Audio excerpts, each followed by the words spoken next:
The Gnostics held a fundamentally different perspective on existence compared to prevailing religious doctrines, which is precisely why the Roman Catholic Church and its ecclesiastical counterparts actively sought to eradicate them wherever they gained influence or established a presence.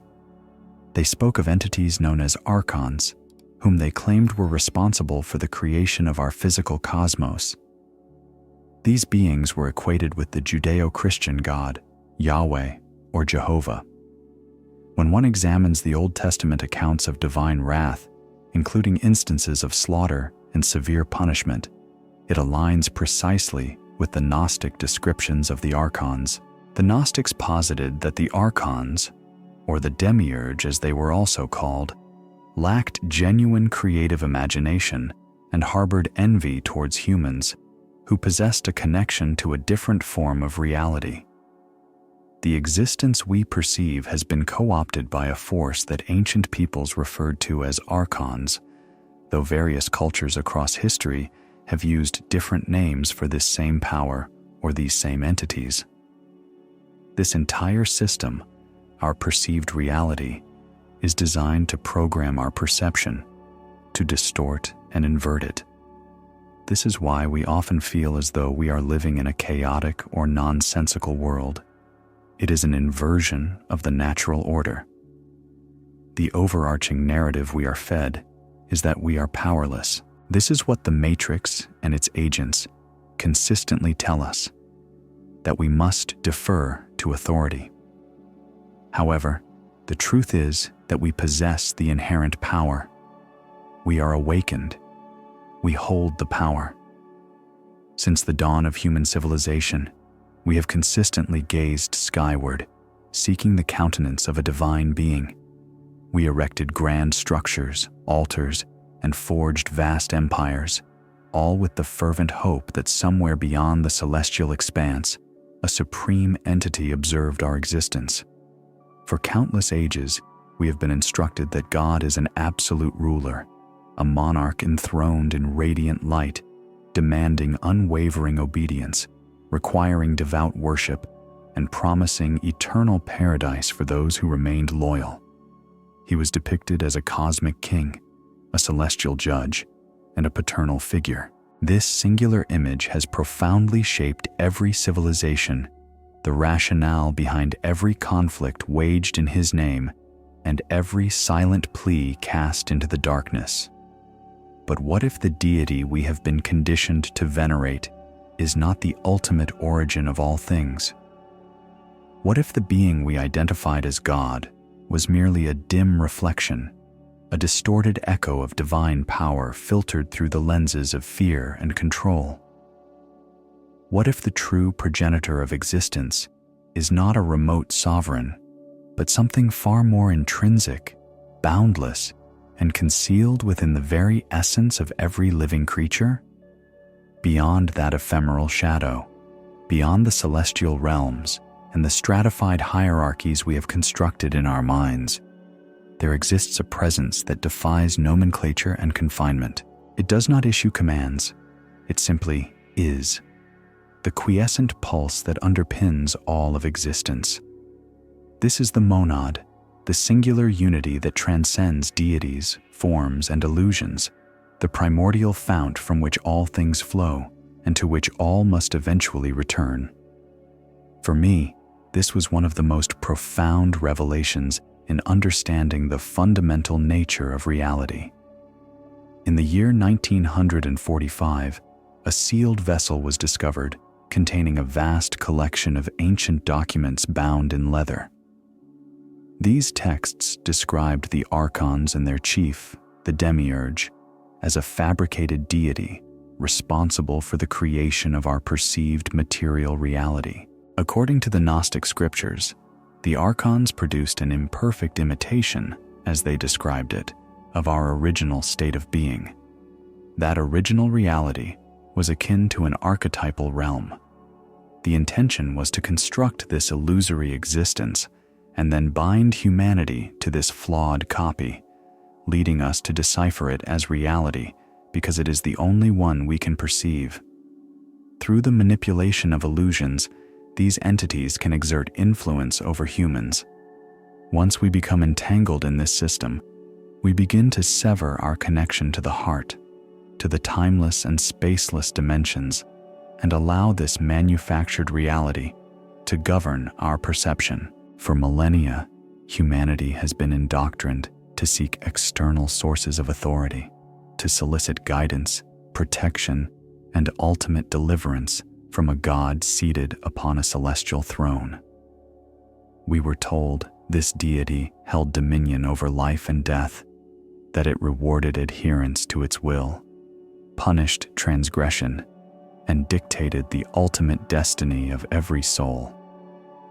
Temples were consecrated, rituals meticulously performed, and fervent prayers whispered, all stemming from the conviction that the supreme power resided somewhere beyond our grasp, beyond our comprehension, and external to ourselves.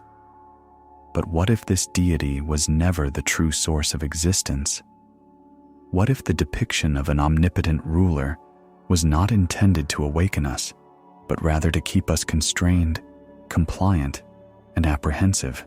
What if the narratives of divine retribution, celestial punishment, and miraculous intervention were not indicative of the universe's infinite creative intelligence, but rather manifestations of the distortion of perception itself, a profound shadow cast upon the human psyche?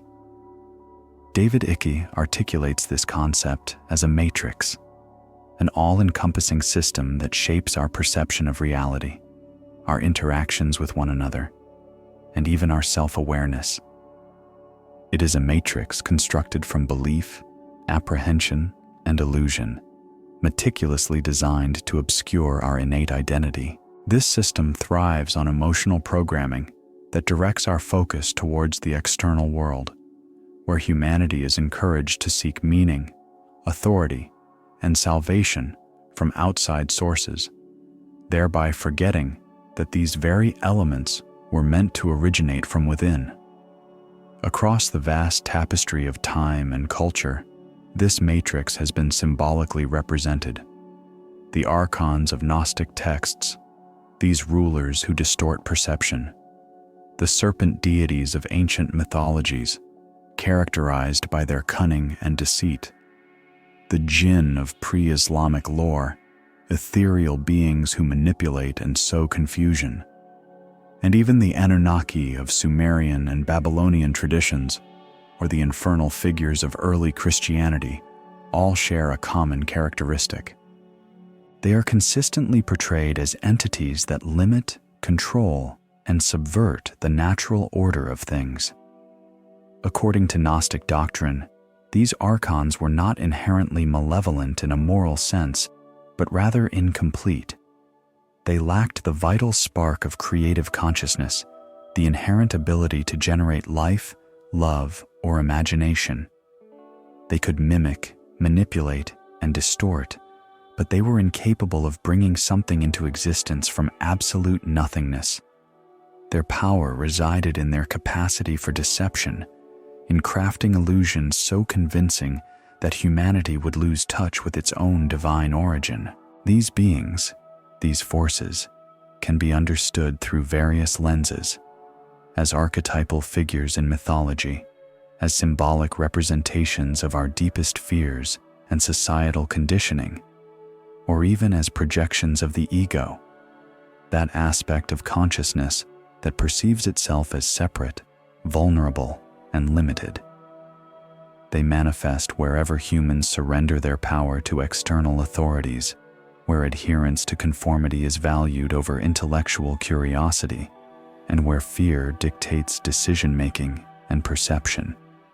In essence, the externalized deity, the ruler on their celestial throne, functions as a mirror, reflecting the ego magnified by societal structures and institutions that have historically ingrained in us a sense of insignificance, imperfection, and dependency. Viewed through this perspective, the wars waged in the name of deities, the persecution of independent thinkers, and the suppression of knowledge transcend mere political or historical events. They are outward manifestations of a deeper, recurring pattern. A pattern wherein humanity has been taught to revere separation rather than unity, fear rather than love, and subservience rather than intuitive self-knowledge. These occurrences are a testament to what transpires when humanity forfeits its inherent power, when we seek external validation for truths that can only be discovered internally. Long before the advent of organized religion, and predating the concept of a celestial ruler, there existed individuals of profound inner wisdom who pursued direct experiential knowledge of reality. These were known as the Gnostics, the seekers of gnosis, a form of knowledge derived from inner perception. They spoke of the monad, an infinite, uncreated source, a boundless consciousness that exists beyond all form and conceptualization. From this singular source, all existence emanates, flowing outward in waves of light and energy, gradually coalescing into form until the material world emerges. The monad permeates everything, yet remains utterly untouched by the constraints of physical form. It is silent, eternal, and infinitely expansive. In the grand unfolding of creation, a lesser power emerged, the demiurge, who took form as the architect of the material universe. Believing itself to be the supreme entity, it endeavored to impose order, structure, and its own authority. Its vision was inherently limited, its perception incomplete, and it consequently shaped a reality governed by rules, division, and rigid hierarchies. Orbiting around the demiurge were the Archons, forces that obscure clarity of perception and energies that perpetuate ignorance and fear. They subtly influence the mind, shaping thoughts, desires, and the very illusions that veil our awareness of the monad. Every attachment, every obsession, every unexamined belief serves to fortify their grip, progressively dimming the inner light. For the Gnostics, these narratives served as profound metaphors for the human experience. Each individual carries within them a fragment of the demiurge, a facet of consciousness that clings to limitations and separation. The Archons manifest as the conditioning imposed by society, the ingrained patterns of thought and emotion that divert us from our inner knowing. Awakening commences with a profound act of remembrance. It is the moment the soul turns its gaze inward and recognizes its own inherent luminescence. The primordial spark of the monad, long concealed beneath layers of illusion, resides at the core of every being.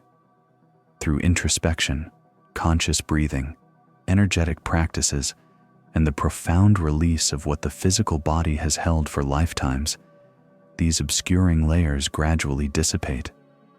What once seemed distant becomes undeniably proximate. The infinite source is recognized as a palpable, living presence, silent and radiant, guiding consciousness back towards ultimate unity. Jesus traversed towns and villages, carrying a flame of truth that no institutional framework could contain. His teachings served to awaken the soul rather than enforce subservience. He revealed a kingdom not built of earthly materials or prescribed rituals, but a realm of consciousness, accessible in the immediate present. "The kingdom of God is within you," he declared, directing every seeker towards the inherent source of power and truth residing within themselves. His words, "You are the light of the world," serve as a potent reminder of the divine fire already kindled within every heart. He associated with those marginalized by society, the afflicted with leprosy, the tax collectors, the women ostracized by stringent societal laws. In each individual, he perceived the dormant potential of true humanity, a spark of divine intelligence awaiting activation. When he conversed with the Samaritan woman at the well, he spoke of water that springs forth into eternal life. a living current of consciousness flowing internally, not an external salvation, but a direct communion with the divine. Jesus' discourse was artfully encoded in parables and teachings designed to bypass the analytical mind. He understood that genuine awakening cannot be compelled. It must be remembered. Each narrative, each metaphor, each encounter contained implicit instructions for reclaiming inner sovereignty. "Greater works than these will you do," he assured his disciples, foretelling that the innate capacity for miraculous occurrences, profound transformation, and creative manifestation resides within every human being when consciousness awakens to its own truth. He challenged the divisions that fractured humanity. The religious authorities had established intricate hierarchies to exert control, propagating a false dichotomy between the physical and the spiritual, the sinner and the saint, the human and the divine. Jesus demonstrated that unity, wholeness, and direct access to the divine are the inherent birthright of every individual. He personified the principle that freedom, heightened awareness, and unconditional love are inextricably linked to the very essence of being.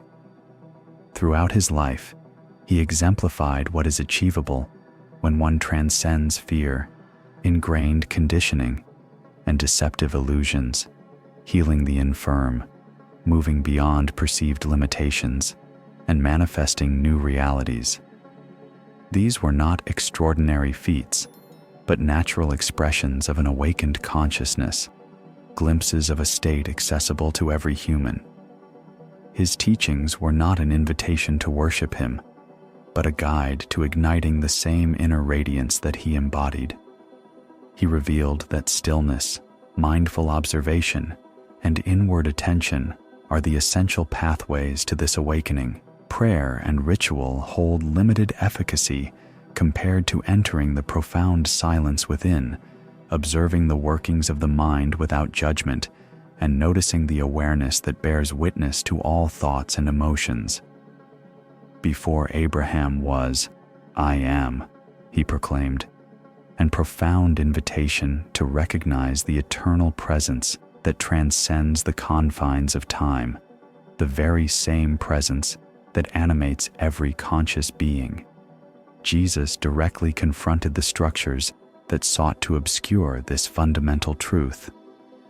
He understood that unfettered access to the divine renders an individual ungovernable.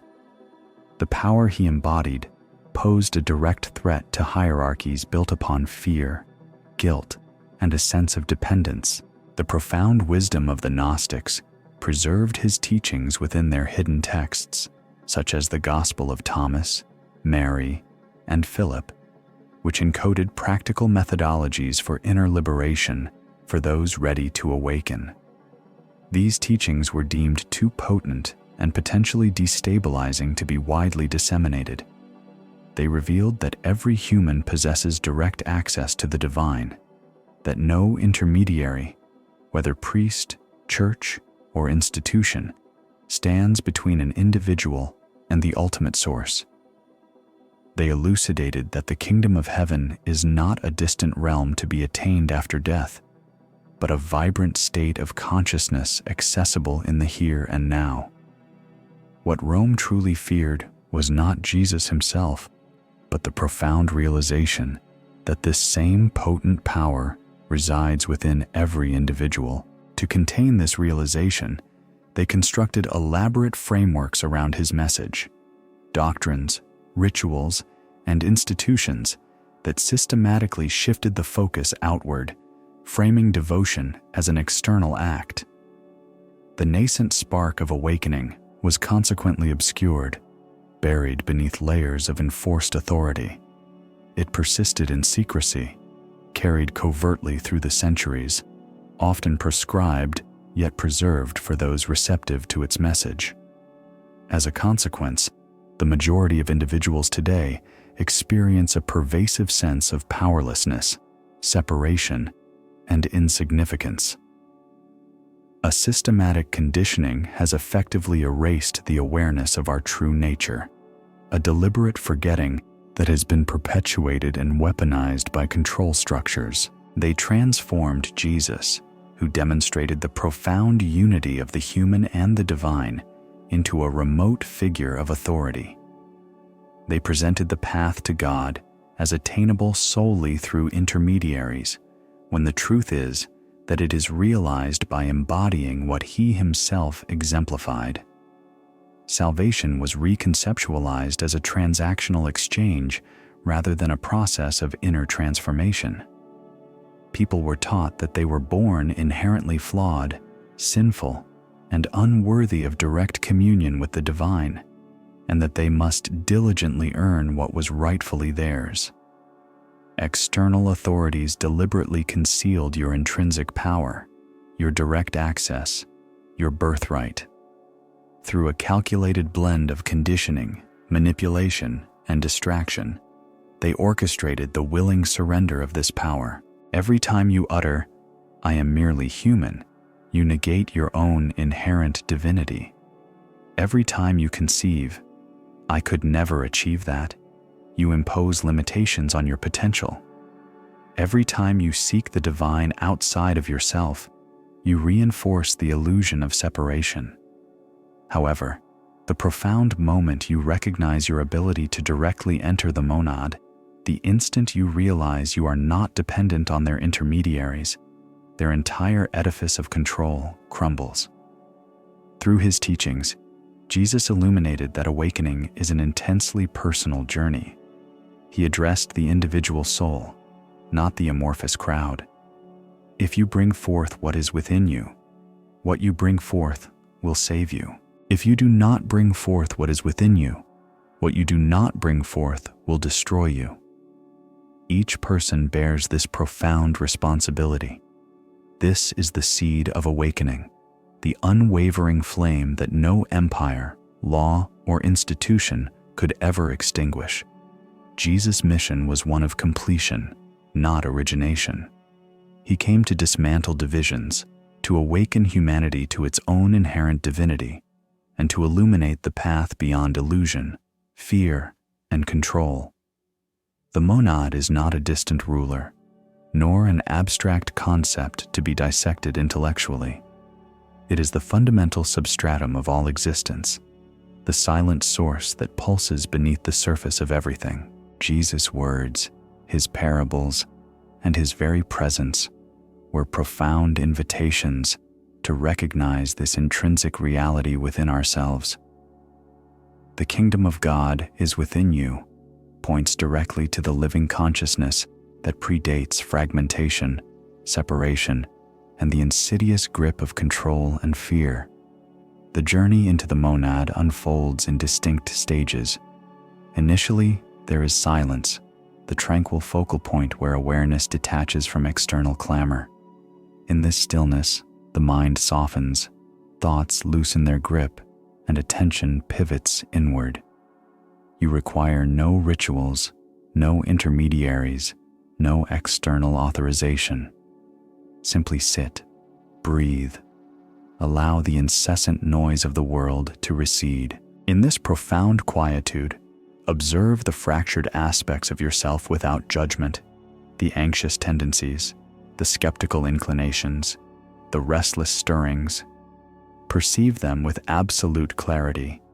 Then pose the question: who is it that observes all of this? Who is aware of every single fragment? That awareness, that observant presence, is the true you, whole, unbroken, and indivisible. This act of witnessing marks the nascent stage of unification. Through sustained presence, your consciousness begins to dismantle its internal separations, much like scattered puzzle pieces reassembling at the center. The mind, once dispersed by conditioning, starts to achieve coherence. Second, there is the unification of inner fragments. This involves gathering all that has been divided, integrating the self across the spectrum of time, memory, and even past existences. This stage necessitates learning to embrace yourself with complete self-love, extending forgiveness to yourself and others, releasing all judgment, and encompassing every facet of your being with profound compassion. Healing, acceptance, and remembrance coalesce in this phase. Third, the opening of inner channels commences, allowing vital energy to flow unimpeded throughout the body. Breathe into every area that resists, gently softening what has become constricted, and directing your attention to the gateway of awareness situated within the forehead, feeling its vibrant pulse of life. The center of your forehead, the point Jesus referred to as the eye, becomes a primary portal. Focus not on visualization, but on awareness itself, the palpable presence located deep within the skull, between the eyebrows. With each inhalation, energy accumulates. With each exhalation, it intensifies. This signifies the opening of perception beyond the conventional senses, the awakening of a direct conduit to the source. As this process deepens, a subtle pressure begins to ascend, accompanied by a sensation of expansion, a gentle pull drawing consciousness upward through the crown of the head. Do not resist this movement. It may take days, weeks, or even months, depending on the depth to which conditioning has shaped the mind and body. The sensation can be intense, even disorienting, as awareness starts to transcend the familiar confines of individual identity. Yet, this is the passage, the profound merging of the finite with the infinite. The energy gathers, builds, and begins to draw you towards a higher current. As awareness crosses this internal threshold, the boundaries of the self blur, and the sense of I begins to dissolve. This pivotal moment has long been misunderstood and feared. It represents the true initiation, deliberately veiled beneath layers of dogma and control, for it confers sovereignty upon the individual within their own being. Jesus stated, "If your eye is single, your whole body will be filled with light." The eye, in this context, is the portal, and the light is consciousness awakening to its own essence. You are, in essence, infinite awareness experiencing a human form. This is the living monad.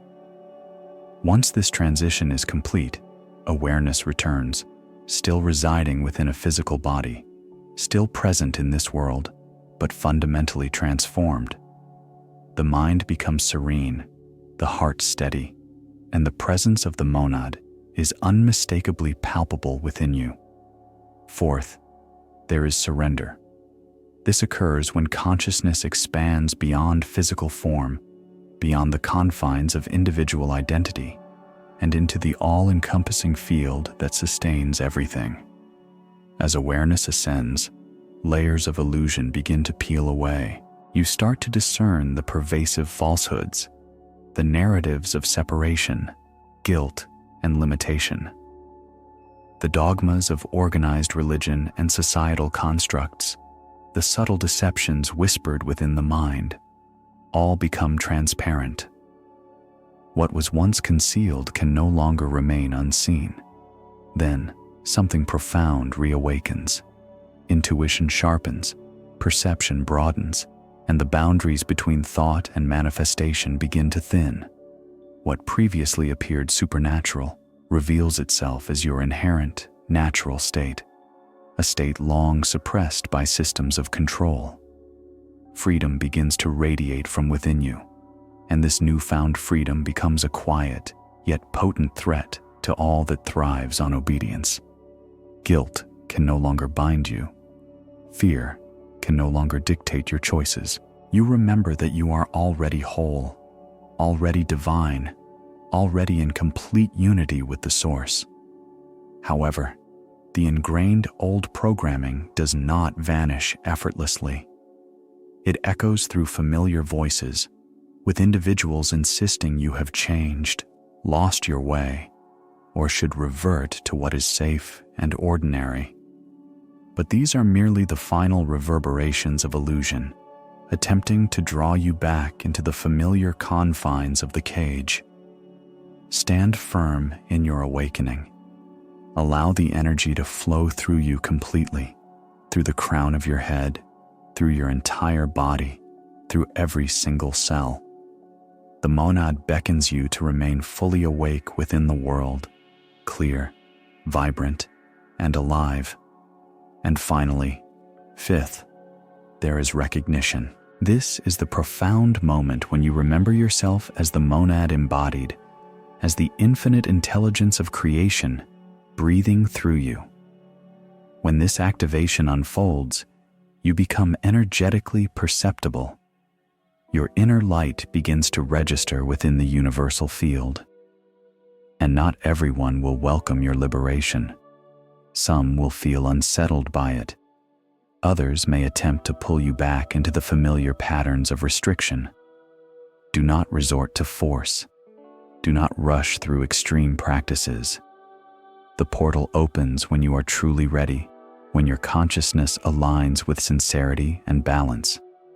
Forcing it only creates artificial openings, distortions that lead to confusion or imbalance. Remain grounded. This process is not about abandoning your physical form or escaping the human experience. This journey involves channeling the monad through your physical form, transforming into a vibrant conduit, completely anchored in the present, perfectly attuned, and authentically yourself. It also signifies stepping into your authentic self, the timeless, unbound consciousness that forms the basis of all existence, rather than the self-absorbed persona fixated on ownership, possessions, and personal narratives.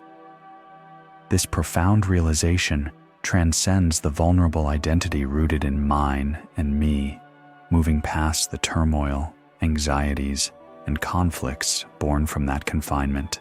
Recognizing your eternal self marks a transition from reactive clinging to effortless mindfulness, from ceaseless effort to pure existence, and from the illusion of division to the direct apprehension of oneness with the wellspring of all life. Each conscious moment offers a chance to repossess what has been forgotten. While the external world will persist in presenting diversions, uncertainties, and constraints, the gateway remains open. Every deliberate act of presence, every decision guided by compassion and veracity, fortifies your bond. You are no longer reliant on outside doctrines.